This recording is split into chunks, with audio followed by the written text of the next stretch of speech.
유쾌한 통쾌 정치 토크쇼 정치 인싸 소개부터 가겠습니다. 장성철 공론센터 소장 나와주셨고요. 김재섭 국민의힘 전 당협위원장, 서영주 더불어민주당 부대변인 나와주셨습니다. 안녕하세요. 안녕하세요. 네, 그리고 오늘은 한 분 더 특별히 모셨습니다. 김용남 개혁신당 정책위의장 나오셨습니다.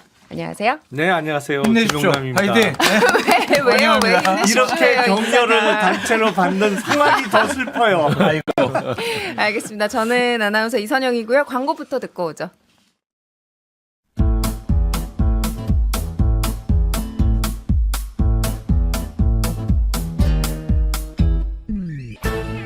유쾌한 정치 토크쇼 정치인싸. 네, 여러분은 정치인싸와 함께하고 계십니다. 저희가 오프닝하면서 멤버들이 김용남 위의장에게 힘내세요라고 그랬는데 힘내야 될 상황인가요? 어때요? 분위기가 좀. 그건 맞죠. 왜냐하면 이 정도로 양당의 흡입력이 강할 거라고는 생각을 못했어요. 근데 여전히 대선의 연장전 성격이 강한 총선이 되고 있는 것 같아요. 그러니까 지난 대선에 후보로 붙었던 윤석열, 이재명 이 구도가 여전히 굳건하고 더군다나 제1야당의 대표가 지난번 대선 후보기 때문에 그런 성격이 더 강할 수 있겠죠. 근데 어떤 중간에 그래도 상식적으로 내 표를 행사해야겠다는 것보다는 철저하게 진영 논리로 가고 있는 것 같고 최근에 비례대표 전문정당으로 소위 높은 지지율을 보고 있는 조국 혁신당도 결국엔 지난 정권과 지금 정권의 대결 구도 거기서 표의 분산을 막기 위해서 소위 지역은 민주당 비례는 조국 혁신당 이 구도로 가는 거잖아요. 그러니까 이게 빨아들이는 힘이 어느 총선보다 강한 선거로 진행이 아직까지는 되고 있는 것 같습니다. 지금 현재 상황까지는. 아니 조국 혁신당 지지율이 치고 올라오고 있잖아요. 네. 개혁신당보다 높게 나온 여론조사도 있나요? 지금 그렇게 파악하고 계신 게 혹시 있는지. 그러니까 개혁신당이 조국 혁신당보다 높게 나온 여론조사요? 제가 반대를 여쭤보긴 했는데 무안하실까봐. 네, 네. 좀 찾아주세요. 배려를 해주신 거야. 그게 오히려 그거도. 더 곤란하게 만들었네요. 개혁신당 얘기는 조금 뒤에 저희가 더 자세히 나눠보도록 하고요. 일단 이번 주에도 이제 계속됐던 의료법 얘기부터 좀 가겠습니다. 지난주에 저희 의사들과의 전쟁이 이 여당에 조금 지지율에 긍정적인 영향을 미친 것 같다. 이런 이야기를 했는데 그 상승세가 멎었다는 분석이 이번 주에는 나왔습니다. 여론조사마다 조금씩 차이는 있는데요.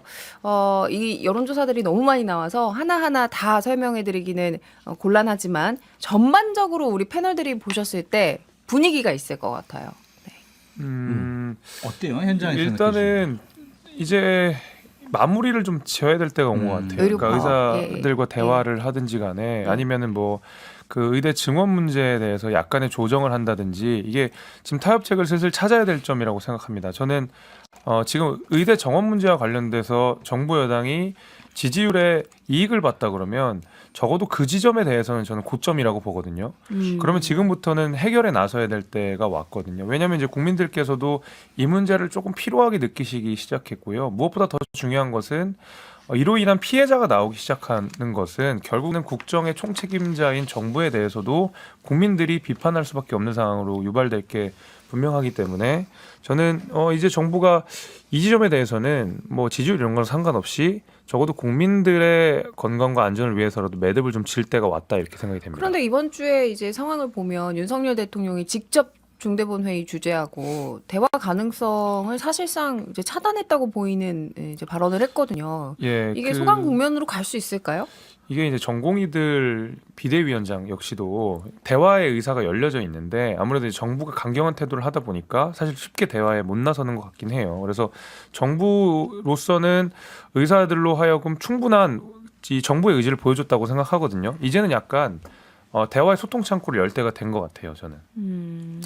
근데 이게 의사와 정부와의 지금 이 싸움들이요. 저는 늘 우려했던 게 윤석열 정부의 정책 이 방향 자체가 뭔가 크게 길게 보고 국민들한테 득이 되게 해주는 정책 방향보다는요. 몰핀이나 스트레이트성이에요. 그러니까 이제 지지율이 진통제나, 떨어졌을 때 어. 뭔가 이게 극약 처방을 하는 겁니다. 잠깐 이제 완화해 주는 거지 그래서 근본적인 처방이 말하자면 아니라. 때려잡자 공산당이 결국에는 뭐 이러자면 색깔론이나 이런 거라면 때려잡자 누구 해서 국민들이 이 부분에 대해서 호감도가 높은 그런 이슈들만 끄집어내서 가는 거예요.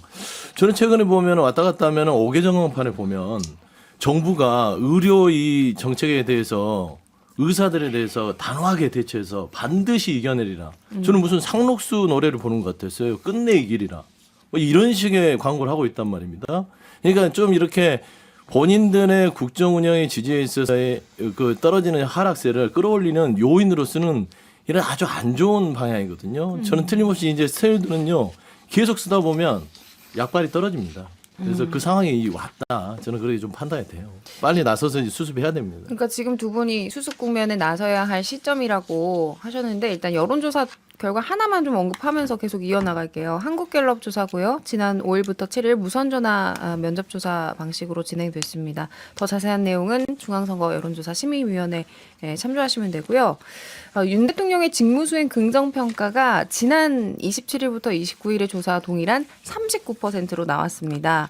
40% 가까이 나온 거고 이제 부정평가가 1%포인트 상승한 54%. 그러니까 1%포인트는 그렇게 유의미한 숫자로 볼 수 없을 것 같습니다만 어쨌든 이 수치상으로 보면 지금 안 움직이고 있다는 거잖아요. 그렇죠. 네, 그러니까 여기에서 어떤 움직임을 하느냐에 따라서 다음 주 혹은 총선까지의 어떤 여론이 좀 크게 움직일 수도 있다. 뭐 이렇게 분석도 나오던데요. 현실적으로 여론조사를 살펴보면 의사 정원, 의료인 정원 문제와 관련해서는 국민의힘이나 집권 여당이 또한 대통령이 여론의 긍정적인 상승 효과를 가져온 거는 맞는 것 같아요. 그런데 김재섭 위원장님이 정말 잘 문제점을 지적을 해 주셨듯이 국정 운영에 무한한 책임을 갖고 있는 거는 집권 여당과 대통령실이잖아요. 지금 교수들까지 전공의들이 피해받으면 우리도 사표 낼래요 하면서 교수분들까지 사표 내고 있거든요. 지금 교수분들 때문에 비상 의료 상황이 좀 이제 네. 굴러갔었잖아요. 네. 교수분들이 근데 투입이 이제 되면서. 교수분들까지 안 되겠어요. 못 하겠어요. 이러면은 정말 큰일 납니다. 그래서 김재석 위원장님 말씀하셨던 것처럼 정부에서 좀 대화를 해서 너무 굴복시키려고 하지 말고 이게 같이 사는 사회잖아요. 그러니까 보다 더 합리적인 그런 방안을 마련할 수 있다라는 안정감을 국민들께 줘야 하는 게 집권 여당이 해야 될 일이다라는 생각이 듭니다. 그럼 실질적으로 할 수 있는 게 이 숫자를 좀 현실적으로 조정하는 그런 방안이잖아요. 그거는 물러날 수 없다라고 대통령께서 이미 그것 얘기하셨기 때문에 때문에 대화가 안 된다는 입장인데요. 그러니까 그거를 설득을 해야죠. 자 봐라 이렇게 정말 많이 어렵고 국민들 원하고 있고 국민들 불편하고 있는데 당신들 집단 이기주의 하면 안 된다. 의료 수가 우리가 충분히 조정하고 여러 가지 제도적인 뒷받침하겠다. 이렇게 해야 되는데 안 하려면 하지 마. 우리 건강보험 우리 재정 동원해가지고 비상 의료 하는 분들 그분들에게 좀 더 수당 더 많이 주고 간호사법 우리가 작년에는 반대했지만 PA 뭐 이런 것들 좀 더 PA 간호사 이거 확대시키기 위해서 우리가 또 이제 간호사들 손 들어줄 거야. 이런 식으로 의사분들을 막 목재는 듯한 모습 보이는 것은 결국 사태 해결에 도움이 안 되는 것 같아요. 장 소장님의 말을 늘 네. 제가 존중하고 예, 찬성하는데 용산에서 장 소장님 말을 들었으면 국정지지도가 이렇게는 안 나와요. 설득할 그런 정부였으면 벌써 했죠. 그럴 정부가 아니라니까요. 저는 솔직히 비판이 아니라 이런 식으로 국민의 생명과 안전 자체를 본인의 정책에 대한 완성을 위해서 볼모로 잡는 정부는 전 듣다 못해서 처음 보는 것 같아요. 근데 제가 보기엔 총선 때까지 강공책을 계속 이어갈 거로 봐요. 그러면 그거는 왜냐하면 이게 표에 도움이 된다고 이미 판단을 굳힌 것 같아요. 왜냐하면 일종의 지금 일진놀이 하고 있는 거거든요. 정부 여당은.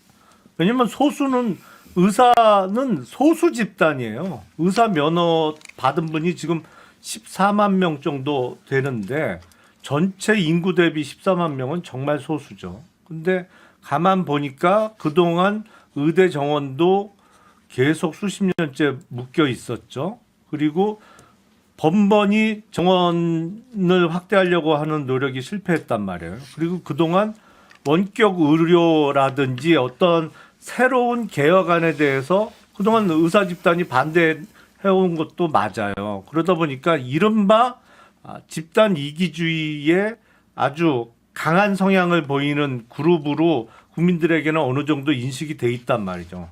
이때다 싶어서 때리는데 사실은 당장 내년부터 2,000명을 더 뽑는다는 거는 제가 봐도 비현실적입니다. 그게 뭐 이제 교육 인프라나 이런 것도 현실적인 이제 문제가 있다 그러면서 이제 교수들도 그렇죠. 아니, 집단행동에 당장 나서는 조짐을 보이는 해부학 거잖아요. 실습을 어떻게 할 거예요? 갑자기 정원의 70% 가까운 인원을 늘리면 알겠습니다. 합리적인 이유는 없는데 어쨌든 때리니까 일진들이 인기가 높아지는 거예요. 그러면 그래서 이제 이거 멈출 생각이 없어 보여요. 지금으로 봐서. 여당은 이성영 의원님 지금 제가 예. 좀 발언을 두 분 발언한 거 좀 바로 잡아야 될 것 같은데 제가 보수파 패널로서 우리 서영주 부대변님은 윤석열 정권은 뭐 집권 여당은 몰핀 정권, 김용남 정책위 의장님은 일진 정권 이렇게 얘기하셨는데 이거는 대단히 부적절하고 잘못된 발언이다라고 제가 좀 균형을 잡고 예, 싶습니다. 오늘 균형 잡으신 건 좋은데요. 유독- 이유는 그게 뭐예요? 현실이에요. 그게 아니라는 이유는 선방에서 뭐예요? 또 이렇게 우리 또 일방적으로 MBC 를 이렇게 안 위해서? 돼요. MBC 를 위해서? 그러니까 그런 말씀 하시면 안 됩니다, 진짜.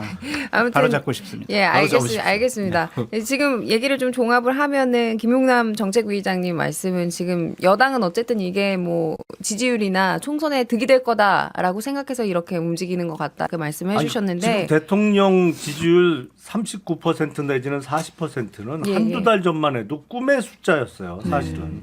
그렇잖아요. 그때는 30 밑으로 깨지는 거 아니냐라는 예, 걱정들을 여당에서 많이 할 때인데 그 사이에 많이 상승한 건 틀림없고 그러면 그동안 다른 국정의 분야에서 무슨 성과를 내거나 잘한 게 있느냐 원인을 찾긴 어려워요. 알겠습니다. 원인을 찾으면 오직 하나 보이는 게 이거밖에 없어요. 김용남 네. 의장님 말씀이 맞는 게요. 지난 5일부터 7일까지 갤럽에서 여론조사를 해서 예, 예. 지난 금요일날 발표한 대통령 국정 지지율 상승 요인을 살펴보면 의료 정원 확대가 28%로 제일 높아요. 그러니까 다른 건 비교도 안 되게 높아요. 그럼요. 그럼 이것에 대해서 국민들은 찬성하는 입장을 강하게 표현하고 있다. 뭐 그렇긴 한데요. 예. 그러니까 오히려 지지율만 생각해서 앞으로도 강경 모드로 간다는 것에 대해서는 조금 동의하기는 어려운 게 지금 저희가 다른 여론조사를 좀 봤지만 대통령의 긍정 평가는 지금 더 이상 뭐 상승세가 안 보이는 상황이고 오히려 부정 평가는 뭐 1%포인트 정도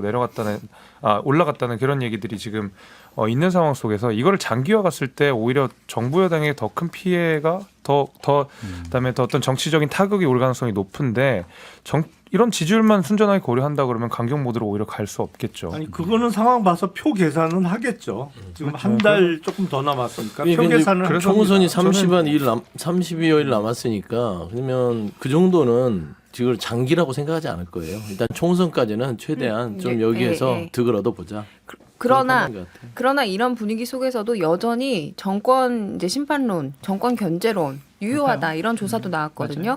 코리아 타임스가 한국 리서치에 의뢰한 여론조사고요. 지난 4일부터 5일까지 휴대전화 면접조사로 진행됐습니다. 자세한 내용은 중앙선거 여론조사 심의위원회에 참고하시면 되고요. 정권 지원론에 대해서 38% 그리고 정권 견제론에 대해서 52%가 응답하면서 이게 뭐 몇몇 여론조사 뭐 저희가 지금 언급하기도 했지만 뭐 대통령 긍정평가가 거의 40% 가까이 나온다거나 혹은 이제 여당이 조금 더 지지율상 앞선다거나 이런 여론조사는 조금 또 상반된 여론조사 결과도 나온 거예요. 이건 좀 어떻게 받아들이고 계세요?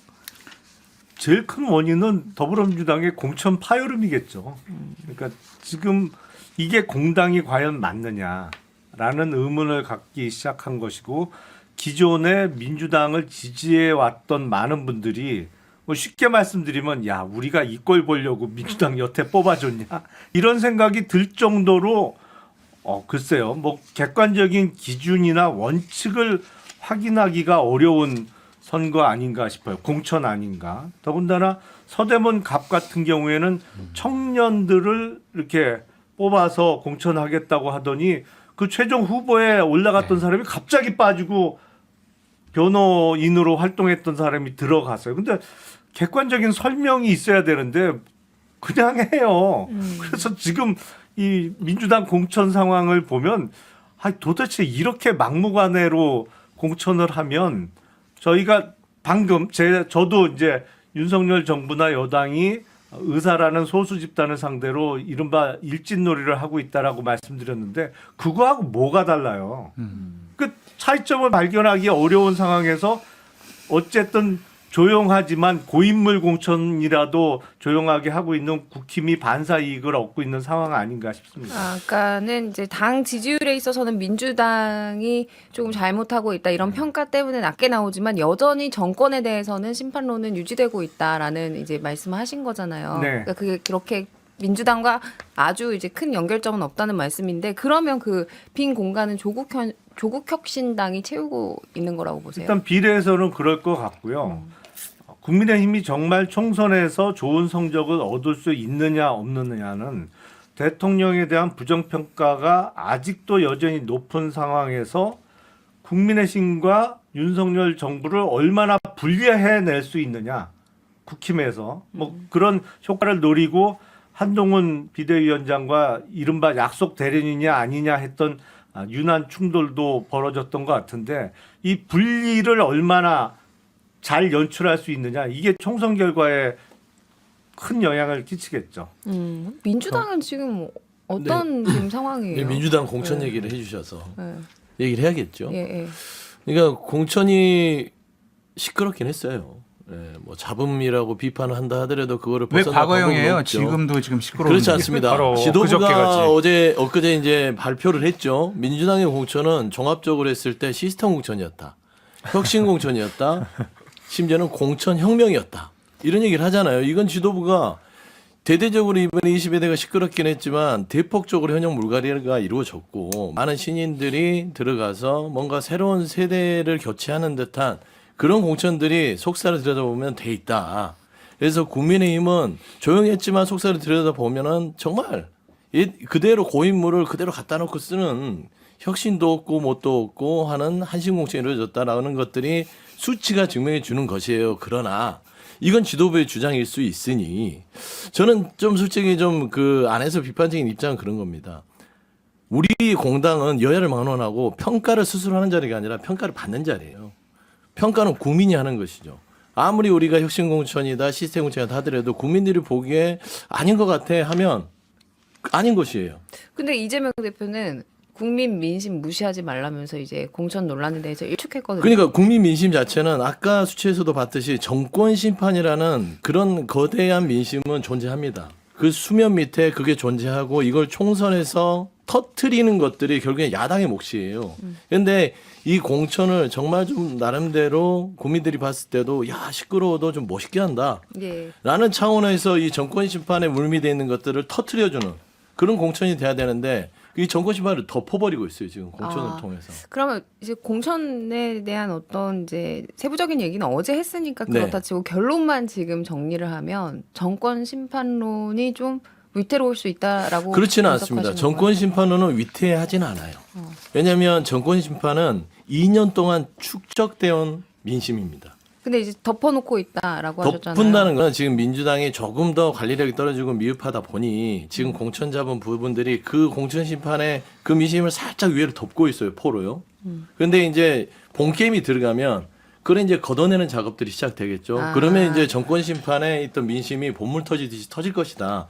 그 얘기를 아마 지금 하고 있고 저는 아마 이 정권 심판론을 지나치게 좀 민주당에서 맹신해서 이런 공천에 대한 잡음 자체도 그냥 나름대로 그냥 시스템 공천 하에 이루어졌다라고 하고 그냥 넘어가지 않나 좀 그런 아쉬움은 있지만 그럼에도 불구하고 이번 본선 총선에서는 정권 심판의 이 민심들이 터져나올 공산이 상당히 크다고 보고 있습니다. 정권 심판 당연히, 유효할 거다라고 보신 그 거고. 대통령 임기 중간에 치러지는 총선이기 때문에 정권 심판론은 뭐 좋든 싫든 어쩔 수 없이 깔려 있는 큰 테마예요. 이 총선의 큰 테마 안에는. 그러나 각 소주제별로 얼만큼 여당이 민주당과 각을 세워서 뭐 장점들을 부각했느냐가 늘 어떤 중간 평가로서의 총선의 성격을 갖고 있는 건데 다행히 야당 대표가 이재명 대표라는 것은 그래도 여당 입장에서는 호재라는 거죠.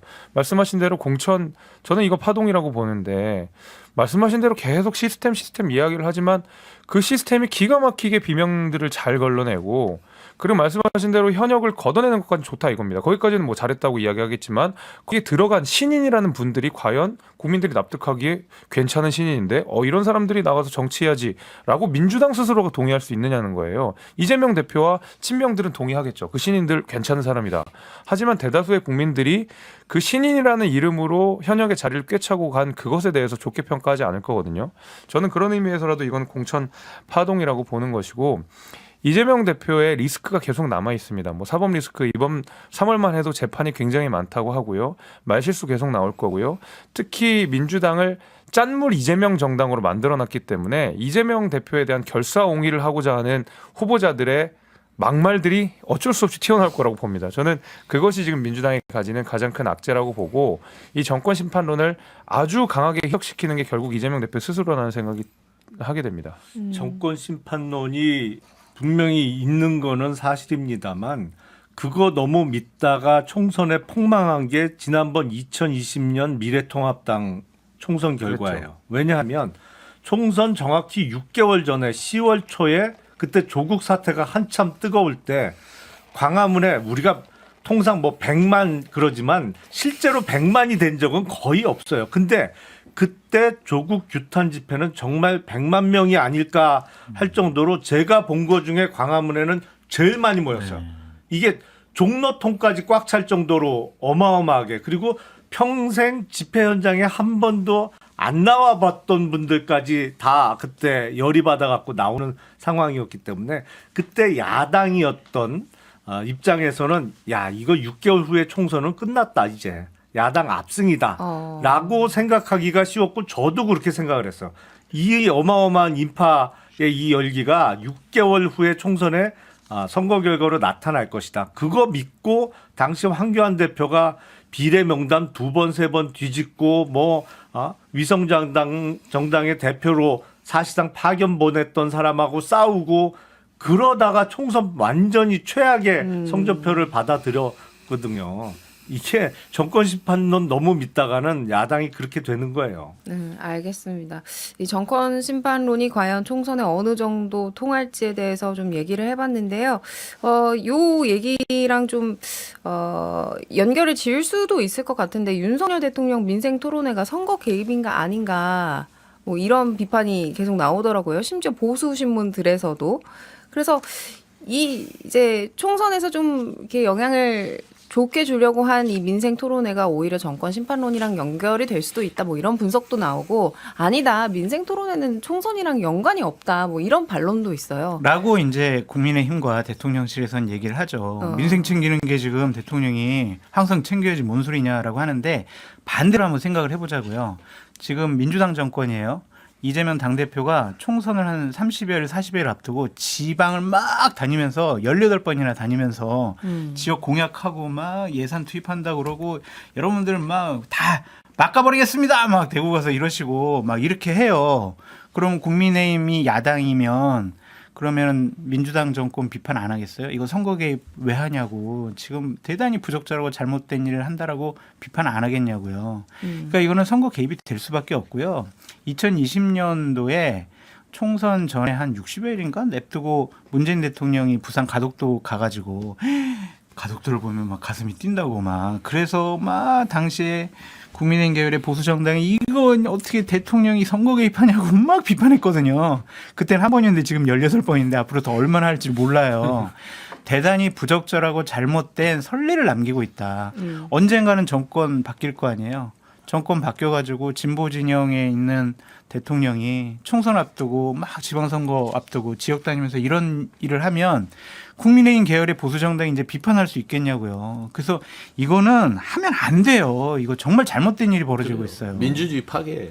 알겠습니다. 지금 보수 참칭 패널 장성철 소장님이 일침을 가해주셨는데 보수 많은 패널인 저도 보수 이야기 좀 해야 언론들에서도 이제 좀 비판하는 제목의 사설을 냈습니다. 동아일보 같은 경우에는 나흘이 멀다 하고 선심공세, 공수만 바뀐 대통령 중립공방 이렇게 이제 같은 궤로 장 소장님과 같은 궤로 비판을 했고요. 또 중앙일보에서는 대통령이 여당의 선대본부장인가 민생토론회 논란 뭐 이런 제목을 뽑기도 했습니다. 그래서 이 민생토론회가 과연 선거 개입인가 아닌가 뭐 고소 고발까지 뭐 이어지는 상황도 있었는데 조금 자세한 얘기는 광고 듣고 와서 계속해서 해보도록 하겠습니다.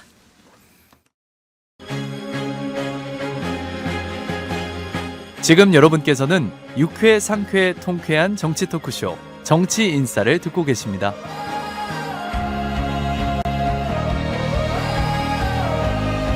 치고 빠지는 거. 네, 정치인싸 2부 시작해 보도록 하겠습니다. 1부에서 이제 윤석열 대통령의 민생 토론회 계속해서 이어지고 있는데 이게 과연 국민의힘에 유리할지 아니면 정권 심판론을 부추길지 여기까지 제가 좀 질문을 드렸어요. 네. 서영주 부대변인은 어떻게 보세요? 유불리를 제가 얘기를 하기에는 뭐 예측이 불가하죠. 그런데 대통령이 돌아다니면서 이렇게 선심성 공약을 남발하면은 통하긴 해요. 안 통하겠습니까? 가만히 있는 것보다 낫죠. 이걸 보통 얘기하면은 아까 이제 장 소장님께서 아주 친절하게 세심하게 비판해 주셨지만 저는 이런 생각이 드는 겁니다. 이거는 근본적으로 민주주의의 파괴입니다. 그러니까 이 원칙적으로 선거- 있어서는 안 되는 안 일이다. 되는 일이죠. 대통령은 정치적인 선거의 중립을 지켜야 함에도 불구하고 이거는 무슨 정책 토론이라는 이름 하에 선심성 공약을 남발하고 다니는 겁니다. 그러면 이게 관건 선거의 또 다른 모습으로 자리 잡게 되면 말씀한 대로 정권이 바뀔 때마다 대통령이 나서서 선거 때 나서서 돌아다니면서 이거 해주겠다 저거 해주겠다 해도 법적으로 어떤 책임도 못 묻는 겁니다. 묻고. 그러면 예, 예. 이제는 이게 민주주의라는 게 뭡니까? 정확하게 규칙과 원칙에 따라서 선거를 치러야 되는 것이고 어떤 영향도 미치지 않아야 됨에도 불구하고 이제는 그런 기준이 없어져 버려요. 그러면 대한민국의 민주주의의 기준은 어디가 있는 거죠? 이거를 무너뜨리고 있는 게 지금 윤석열 대통령이다라고 비판하지 않을 수 없고요. 그다음에 저는 윤석열 대통령이 좀 적당히가 없어요. 아까 김용남 전 의원께서도 얘기를 하셨는데 적당히가 없는 게 보통 이건 지혜롭게 하려면 적당히 치고 빠지거든요. 티 안 나게. 어디도 좀 갔다가 좀 쉬었다가 어디도 갔다가 해야 되는데 그냥 한 18번을 그냥 내리 그냥 전국 일주로 하는 겁니다. 화끈하죠. 선거 끝날 때까지 할 거예요. 제가 봐서는. 근데 이 대통령실의 이 변명도 너무나 어처구니 없는 게 야당이 민생 챙기라고 했잖아 이러는 거예요. 그럼 언제부터 야당 말 그렇게 잘 들었어요? 그렇잖아요. 2년 내내 말 안 듣다가 이제 총선 앞두고 한 3, 40일 앞두고 나서 열심히 또 민생 챙겨 또 다니는 거. 누가 보더라도 태도나 시점이나 모든 측면에서 관건 선거잖아요. 저는 이런 부분에 있어서는 윤석열 대통령 법치도 얘기하고 여러 가지 공정상식 얘기하는데요. 다 그거 발로 걷어차고 있다. 제발 좀 이제 그만하시고 좀 정신 좀 차려줬으면 좋겠다라고 비판하고 싶습니다. 알겠습니다. 저는 기본 예. 뭐 지지난주에도 비슷한 얘기를 했었어요. 이거는 행정권의 재량이라고 봐야 되는데 지금 이 빈도가 너무 많은 거는 오해를 살 수 있다고 봅니다. 그러니까 뭐 결국에는 오비 일학인 건데 하필이면 선거 때 왜 이렇게 많이 하느냐 이런 비판 당연히 야당에서 할 수 있다고 보고 저도 뭐 비슷한 비판을 했었기 때문에 그래서 저는 이 민생 토론회 자체를 뭐 비판하기보다는 지금 정도의 문제나 그 민생 토론에서 나온 정책의 문제를 오히려 짚고 싶거든요. 그러니까 너무 많은 빈도가 있으면 당연히 오해가 사기가 쉬울 것 같고 두 번째는 그 정책 토론회, 그러니까 민생 토론에서 나온 정책들의 소요되는 예산들이 뭐 적게는 수십조, 많게는 수백조에 이르는 정책들이 많더라고요. 당장 이루기 어렵고 막대한 예산이 소요가 되는 만큼 민생 토론의 내용도 우리가 당연히 신경 쓸 저는 필요가 좀 있다고 보고 이걸 행정권의 재량으로 인정하지 않고 선거니까 다 못하게 하면 사실은 민생 토론이나 정책 발표를 대통령이 하기 어렵습니다. 왜냐하면 지난 총선부터 지금까지 4년 동안 5번의 선거가 있었거든요. 뭐 총선, 뭐 재보궐선거, 대통령 선거, 지방선거, 이번에 총선까지. 그러면 거의 1년도 안 되게 한 10개월 정도 사이에 계속 선거가 있는 것이고 선거 기간을 합치면 사실 선거 분위기가 없는 때가 거의 없어요. 1년 중에. 그러니까 그렇기 때문에 그거 다 피해서 정책 토론회를 한다 그러면 민생 토론을 한다 그러면 대통령이 정책을 설명할 시간이 거의 없는 것은 사실입니다. 그러나 그 빈도의 문제고 정도의 문제이기 때문에 그런 부분들은 우리 정부가 좀 신경을 썼으면 좋겠습니다. 두 가지 정도의 문제점이 보여요.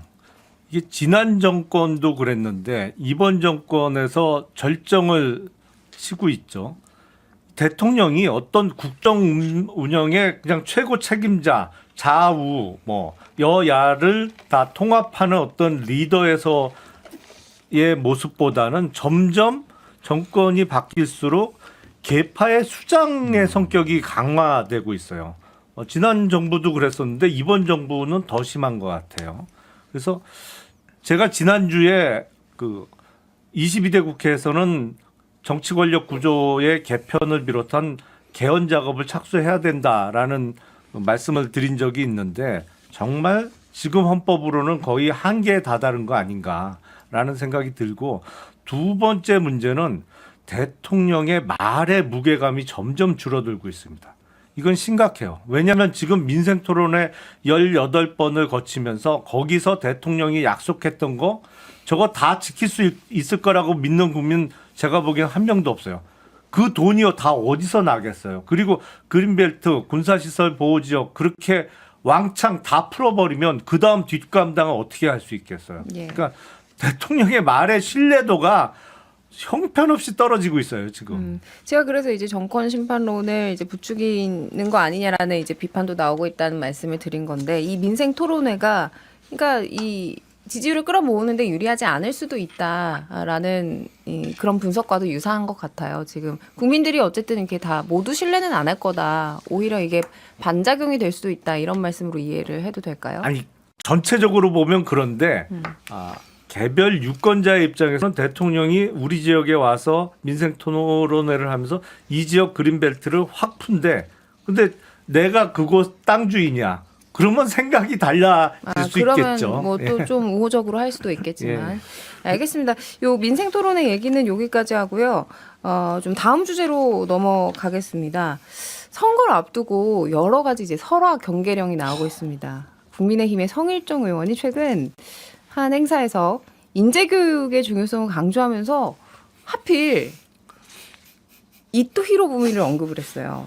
근데 사과를 하긴 했죠. 근데 이게 잘 들어보면 사과인가 싶긴 그러니까 사과인가 싶냐 이런 지적의 포인트가 제가 말도 잘 안 나오는데 해명하는 과정에서 일본에 대한 언급을 금기하는 건 그 자체가 열등의식이다. 또 이런 말을 해서 그게 계속해서 논란이 됐습니다. 수도권에서 선거 치르는 입장에서 진짜 스트레스 받아요. 이런 얘기 나오면 너무 속상하고 이게 말조심이 진짜 중요한데 뭐 아무리 이러이러한 맥락이 있었다고 얘기하더라도 국민들이 받아들이는 건 이토 히로부미 딱 그 이름 하나일 거거든요. 그리고 사과 과정에서 그냥 사과는 깔끔하게 해야 돼요. 잘못했습니다. 실수였습니다. 부적절했습니다. 하고 끝나야 되는데 거기 토를 달기 시작하면 뭐야 이거 진심 아니잖아. 이렇게 돼버린다. 그러니까요. 이게 사과냐 아니냐 이러지 뭐 이런 않았으면 목소리가 좋겠어요. 나오더라고요. 그래서 예. 이게 국민의힘이 가지고 있는 역사 인식이에요. 다 왜 그러세요? 아니 이게 드러나는 거죠. 아이. 그러니까 눌러놓는 겁니다. 아닙니다. 국민들이 본인은 막 얘기하고 싶어요. 일본에 이토 히로부미는 영웅이고 인재고 그다음에 일본하고 우린 친하고 싶고 일본이 뭐 우리 대한민국에 대해서 그렇게 했던 거는 근대화를 위한 뉴라이트 사관들을 막 눌러놓고 있는 거예요. 근데 지금 국민들은 그걸 인정 절대 못하죠. 혼나죠. 근데 이런 게 불쑥불쑥 튀어나오는 것이거든요. 사과 자체도 그런 것이고 저는 이런 거 보면 그래요. 이토 히로부미를 보면서 최근에 저는 안중근 의사가 떠오르기보다는 홍범도 장군이 떠올랐어요. 이 정부 국민의힘 집권여당 홍범도 장군을 뒷방에 보내고 그다음에 이토 히로부미를 인재라고 하면 그러면 안중근 의사까지도 부인하는 것인가? 이런 인재에게 폭탄을 던졌다 안중근 의사는 어디에 있는 것이죠? 저는 이런 좀 확대 해석이라고 할 수도 있겠지만 문제인식 자체를 이 발언 하나로 하나하나 검토하게 됩니다. 최근에 도태우 후보라고 하죠. 그분도 5.18 그 관련해서 북한군 개입설을 얘기를 합니다. 그런데 당에서는 이분을 공천을 주면서 그 정도는 공천 자격에서 크게 개념할 만한 게 아니다. 이게 말이 됩니까? 본인들의 당원 당규의 강령을 다 부인해버리고 공천을 해요. 그러니까 지금의 국민의힘은 조용한 공천을 할 수밖에 없는 게 이런 분들이 곳곳이 있기 때문입니다. 그런데 이게 참 불행한 일이죠. 그러니까 그래서 너무 성일종 안타까운 의원만의 일이라고 문제가 생각합니다. 아니라 국민의힘 의원들 전반을 보여주는 하나의 깔린 표본이다. 그런- 저는 이거 그렇게 하나를 생각하고 가지고 싶은 어떻게 거예요. 자, 전 그러면은- 국민의힘 전체 저부터도 이 말을 동의하기 어렵고 예, 성일종 말에 동의하지 않고요. 국민의힘 전체 생각이 그렇지 않죠. 저 역시도 그 말을 김재수 비판하는데요. 위원장은 그렇지 않죠. 그래서 한동훈 위원장도 뭐 네. 말 조심하라는 취지로 그럼요. 이제 진화에 나서긴 이런 했는데 민주당에게 이런 무리한 공격을 할 빌미를 제공했다는 것 자체가 저는 큰 문제라고 그런데 생각합니다. 이제 설화가 여기서 끝이 아니라는 게 문제예요. 또 있어요? 네, 또 있어요? 얼마 전에 정우택 국회부의장이 이제 한 남성, 그러니까 카페 사장인데요. 돈 봉투 받는 모습이 찍힌 CCTV가 공개됐습니다. 그래서 이제 정 부의장이 곧바로 돌려준 거라 문제 없다라는 취지로 이야기를 했는데 그 돈 봉투를 이제 줬다던 분께서 제가 다시 돌려받았습니다라고 처음에 진술했다가 나중에 번복했거든요. 그러니까 이게 어떻게 보셨어요? 이거 진실 공방으로 계속해서 이어질까요? 카페 사장이 이제 진술을 번복한 거고 또 더 중요한 거는 되게 서영주 부대변인님이 되게 뿌듯한 표정으로 쳐다보고 요즘에 저희가 계시는데 비밀 너무 많이 잡혀서 그리고 더 큰 문제는 문자까지도 공개가 됐더라고요. 그럼 이게 새로운 증거가 나타났잖아요. 그러면 정우택 후보에 대해서 아마 당이 다시 한번 좀 살펴볼 것 같아요. 이거에 대해서 명확하게 해명을 하지 못하면 공천 자체가 취소될 수 있는 상황이다. 그러니까 아직까지는 의혹이긴 한데 이 의혹만으로 공천 취소까지도 갈 수 있다고. 근데 문자가 보시는 거예요? 공개됐잖아요. 그 문자 공개에 대해서 정우택 후보가 제대로 된 설명을 해야 돼요. 근데 내용을 살펴보니까 이거는 빼박이 아닌가라는 생각이 들 정도로 두 분 사이 아주 정말 다정스럽게 대화를 했더라고요. 그러니까 그런 것에 대해서 공관위가 제대로 된 판단을 해야 될 것 같고 저는 이 말실수와 관련해서는 더 문제가 두 개라고 생각이 드는데 하나는 한동훈 비대위원장이 말실수하면 안 돼요라고 일주일에 한 번씩 문자 보내고 있는데 이런 말실수가 반복된다라는 것. 그리고 서영주 부대변인 말씀하셨던 것처럼 도태우 후보랑 유영하 변호사 이 두 분 공천을 했잖아요. 선거운동 과정 중에서 이분들이 박근혜 전 대통령과 부정선거와 관련해서는 대단히 무리한 발언을 할 가능성이 높아요. 이것이 선거 막판에 김재섭 위원장처럼 수도권에서 정말 열심히 하고 있는 후보들한테 결정적인 변수가 될 수도 있을 것 같아요. 그래서 저는 기본적으로 도태우 변호사나 유영하 변호사 공천이 잘못됐다고 생각이 드는 사람인데 이 말실수를 어떻게 줄일 것이냐가 위기관리의 가장 큰 리트머스 시험지다라고 볼 수밖에 없어요. 아니, 알겠습니다. 저는 지금 장 소장님 말씀에 공천이 잘못됐다는 거는 100% 동의하는데 선거운동 과정에서 말실수가 나올 거라는 거는 동의하기 어려워요. 왜요?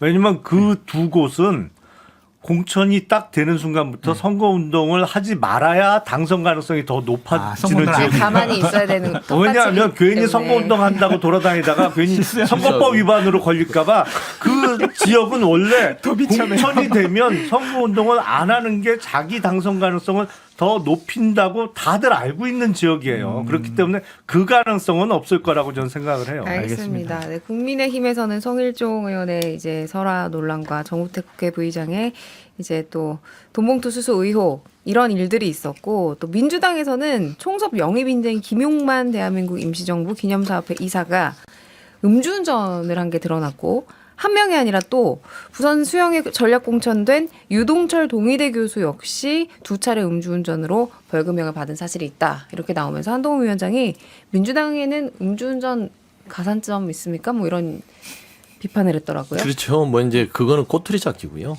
보니까 국민의힘도 음주운전 하신 분들 많이 공천했더라고요. 근데 이제 기준이 있는 것이에요. 이게 뭐 평생 낙인 찍기는 아니니까 음주운전을 한 시점, 그러니까 지금 시점부터 15년을 기점으로 하고요. 최근에 했다고 하면 자격 파탈하는 것이고 15년 이후에 됐다면은 그거는 충분한 뭐 상습적이지 않은 반성을 했다는 의미에서 이거는 나름대로 인정해 주는 것이죠. 근데 이제 이걸 끄집어내서 음주운전 전력을 가지고 하는 것들이 지금 보면은 현재 야당 대표가 그 전력이 있다 보니 그 포인트를 공개하고 들어가는 것이에요. 그래서 저는 이런 부분으로 해서 좀 공격하지 말고 전체적으로 보면 이번 총선이 안타까운 게 저번 대선도 서로 헐뜯는 비호감 대선을 치렀거든요. 이번에 총선도 또 비호감 대선을 치를 공산이 커요. 결국에는 양당이 또 극단에서 네가 나쁜 놈이야, 더 나쁜 놈이야. 나도 나쁘지만 네가 더 나빠. 이런 총선을 치르기 때문에 또 국민은 불행한 총선을 맞이하고 있다. 그렇게 넘어가지 말고 잘했다는 거예요, 못했다는 거예요. 그러니까 뭘 총선 도진 얘기해요. 개찐이에요. 네. 그러니까 그렇게 물타기 하지 말고. 참고로 뉴스타파 보도에 따르면 지금 양당 음주운전 경력자가 현재까지 공천 맞아요. 숫자가 같습니다. 이거 좀 어떻게 대안을 내놔야 되는 거 아닙니까?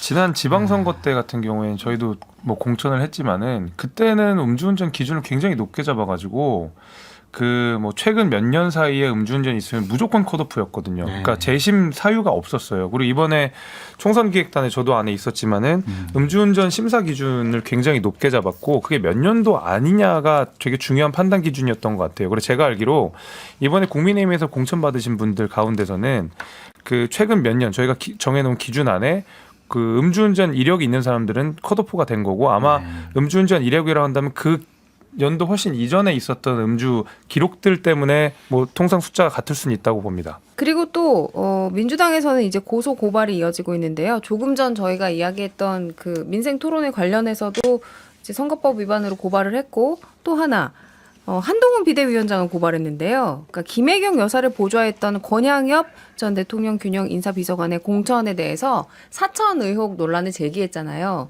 근데 이거 이제 무리한 이제 의혹 제기다라고 하면서 고발을 한 거예요. 근데 이 비판하는 쪽에서는 아니 이거 너무 고발 남발하는 거 아니냐, 그러니까요. 뭐 이런 얘기도 있더라고요. 그러니까 이런 거 선거 운동 과정 중에 상대방을 공격하는 부분에 대해서 고소 고발한다면은요. 지금 하루에 한 10번도 고발해야 될 거예요, 서로. 그래서 이러지 말았으면 좋겠고 정치적인 공방에 대해서는 정치적으로 본인들이 해명을 하면 되거든요. 이것을 법정까지 가져간다라는 것은 이재명 당대표가 좀 찔리는 게 있어서 과민 반응하는 것이 아니냐 그렇게 볼 수밖에 없고. 그런데요. 국민의힘에서는 이재명 대표 맞고소했던데요. 그러니까 무고죄로 이제 고소했는데 어쩔 수 없는 자기 방어가 아니냐라는 생각이 들고 소영길 부대변인께 네. 제가 물어보겠습니다. 네. 국민의힘에서 지난 30년간 국민의힘 계열의 당직자를 했어요. 그러고 박근혜 정권 때 청와대에 있었어요.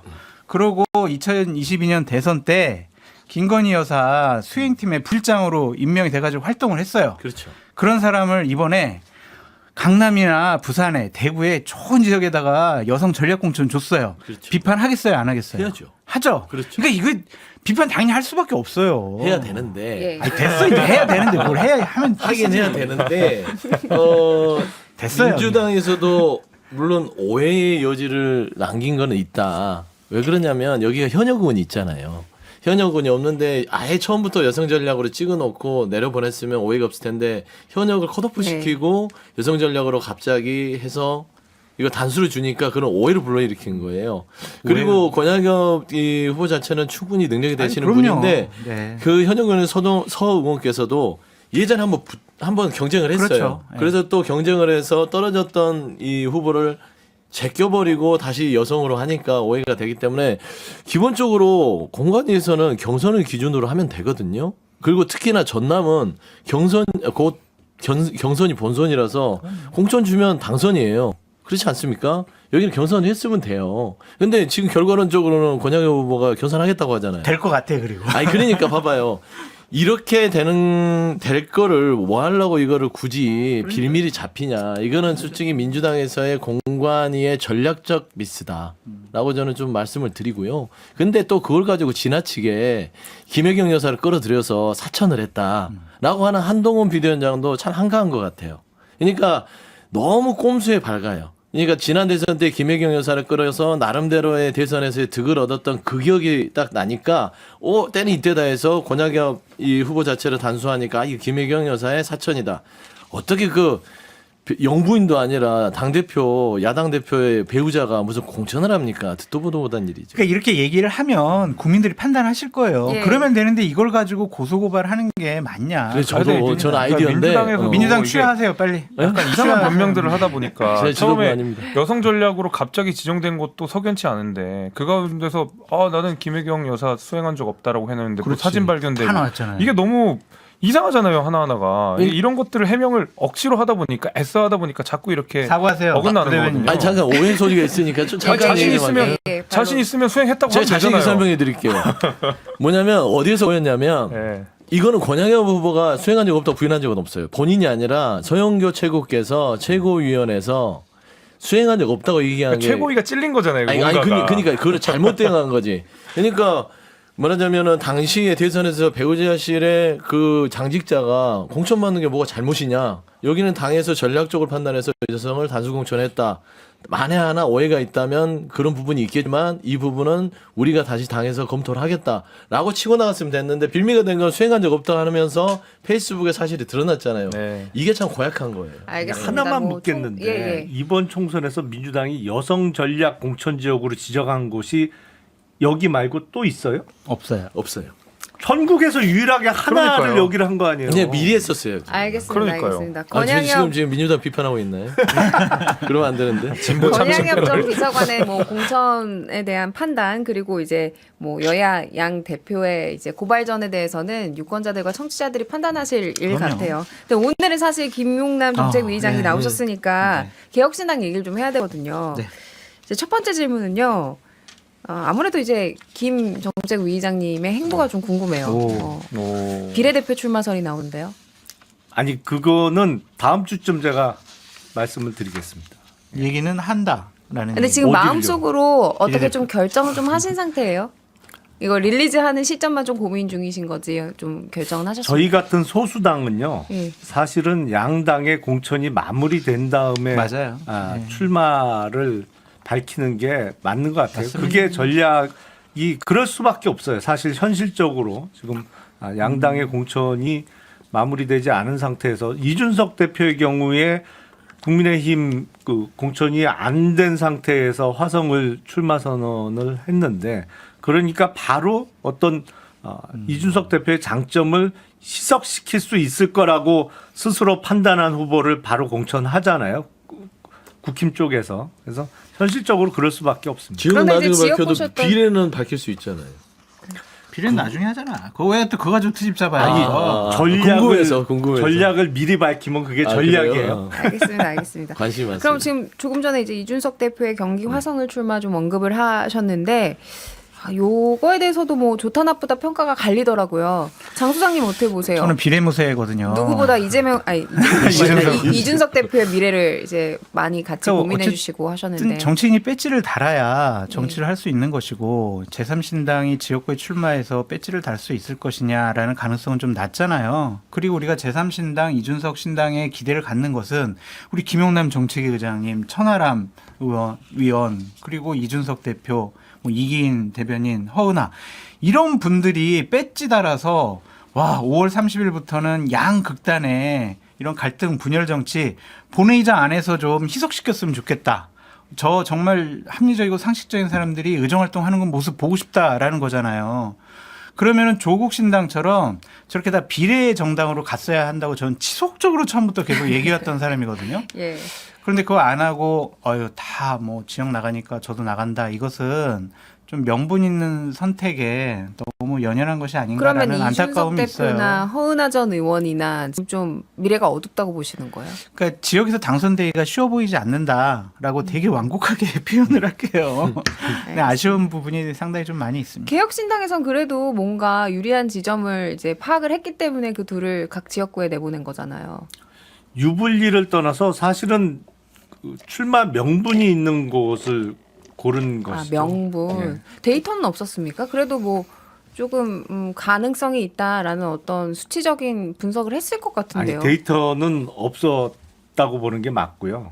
그러니까 이준석 대표의 경우에는 전국에서 가장 젊은 도시, 그러니까 평균 연령이 뭐 34.5세밖에 안 된다고 하니까 앞으로 이준석 대표는 30년은 정치를 더 할 사람이고 그래서 지금 동탄 지역에 사시는 분들이 30년 후에도 우리나라에서 또 어쩌면 동탄에서 정치를 할 이준석 대표에 대해서 기대를 보내주시지 않을까라는 것도 있고 개혁신당의 주변에 출마한 주요 후보들 그러니까 이원욱 의원이나 야양자 의원하고 밀접하게 지리적으로 근접한 곳에서 반도체 벨트를 형성하자는 의미가 있었고요. 이준석 대표의 실수는요. 저를 공관위원장으로 영입을 안 한 거예요. 제가 저를 공관위원장 했다면 1번 양양자, 2번 이준석, 3번 허은하, 4번 김용남, 천하람 위원장은요. 6번.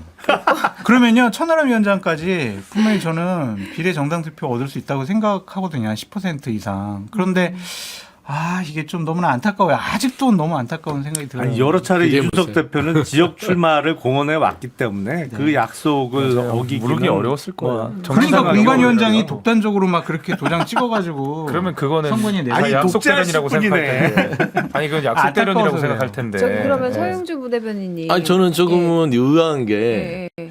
김종인 공관위원장, 그러니까 장성철 공관위원장이 20분한 자리를 뺏은 김종인 공관위원장께서 대구가라는 의사를 밝혔던 것으로 한번 제가 기억을 네, 해요. 맞아요. 근데 그랬으면 대부분 공관위원장이 어렵게 모셨으면 그 정도 의사를 밝히면 이준석 대표가 고민할 만한데 제가 취재한 바로는 고사를 했다고 제가 들었어요. 그러니까 본인은 화성을 갈게요. 저 대구 가는 것보다 화성이 좋을 것 같아요가 본인 의사였다는 측면에서는 뭔가 바뀌었다. 그러니까 어차피 대구에서 지역을 출마하나 화성에서 출마하나 지역구 출마에 있어서 생존력이 떨어진다면 명분상 대구 가는 게 맞죠. 김종인 공관위원장 말이 맞아요.